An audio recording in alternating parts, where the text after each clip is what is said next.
বরিশাল আদালতে কার্যক্রম পরিদর্শন করেছেন প্রধান বিচারপতি সৈয়দ রেফাত আহমেদ সহ সুইডিশ, নরওয়ে, ইউরোপীয় ইউনিয়ন এবং ব্রিটিশ হাই কমিশনার এবং ইউএনডিপির আবাসিক প্রতিনিধিরা এবং দুপুরে হোটেল গ্র্যান্ড পার্কে তাদের সাথে সভায় যোগ দেবার কথা রয়েছে প্রধান বিচারপতির। আমরা আরও খবর জানতে চাই, বরিশাল থেকে যুক্ত হচ্ছে সহকর্মী বিধান সরকার। বিধান, শুরুতে একটু জানতে চাই, বিদেশিদের নিয়ে প্রধান বিচারপতি যে বরিশাল আদালতে পরিদর্শন করেছেন, এটা কি বিশেষ কোনো কারণে নাকি পূর্ব নির্ধারিত কোনো কর্মসূচির কারণে তারা এখানে এসছেন? বিশেষ কোনো পর্যবেক্ষণ পাওয়া গেছে কিনা এবং দুপুরে কি নিয়ে মূলত বৈঠকটা হবে এবং সেই বৈঠকে কারা কারা উপস্থিত থাকবেন? রাকিব, উনি ঠিক প্রধান বিচারপতি ঠিক 9:30টায় এখানে আসেন বরিশাল আদালত প্রাঙ্গণে, এবং সেখানে আপনার যে এখানে যারা বিচারক রয়েছেন, জেলা দায়রা জজ রয়েছেন এবং সাথে আইনজীবী সমিতির নেতৃস্থানীয় যারা রয়েছেন, তারা কিন্তু তাকে স্বাগত জানিয়েছে।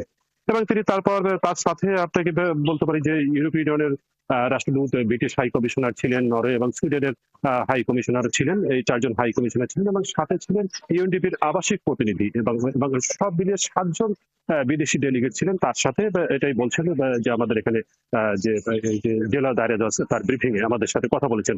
এবং উনি এসেছেন, এই বিষয়টা হলো যে আপনার এখানে প্রথমে আদালত যে যারা বিচারক রয়েছে তাদের সাথে কথা বলেছেন, এবং এরপর তিনি দেখেছেন যে আপনার লিগাল এইড পরিদর্শন করছেন, সেই ভবনটা পরিদর্শন করেছেন, সেখানে কার্যক্রম তিনি দেখছেন, লিগাল এইডের থেকে কার্যক্রম চলে। এবং তিনি বলছেন যে যারা বিদেশি ডেলিগেট যারা এসেছেন তারা কিন্তু সন্তুষ্টি প্রকাশ করছেন তাদের এই আইন নিয়ে, বিশেষ করে যে দরিদ্র মানুষ তারা যাতে আইনি সহায়তা পেতে পারে, ঠিক এই বিষয় নিয়ে লিগাল এইড কাজ করে এবং সেই বিষয় নিয়ে তারা জোর দিয়েছেন। এবং তিনি আরো বলেছেন যেহেতু 7টা বিভাগীয় শহরে যে এর আগেও সেমিনার হয়েছে, ঠিক শেষ সেমিনারটা বা লাস্ট সেমিনারটা দিয়েছেন বরিশালে, সেই সেমিনারে অংশ নিতে বিদেশি ডেলিগেট আসছেন।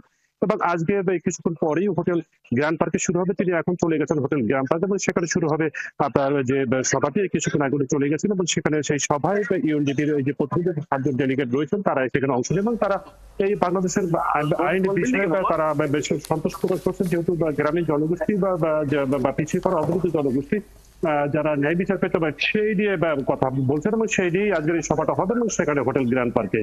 রাকিব, যে অবশ্যই, এবং সেই সভাটা শুরু হওয়া মাত্র নিশ্চয়ই আপনার মাধ্যমে আমরা সরাসরি সেখানে যেতে পারবো এবং সেই তথ্যগুলো নিশ্চয়ই দর্শকদেরকে জানাতে পারবো। অনেক ধন্যবাদ যুক্ত হওয়ার জন্য। সহকর্মী বিধান সরকার বরিশাল থেকে আমাদের সঙ্গে যুক্ত হয়েছিলেন।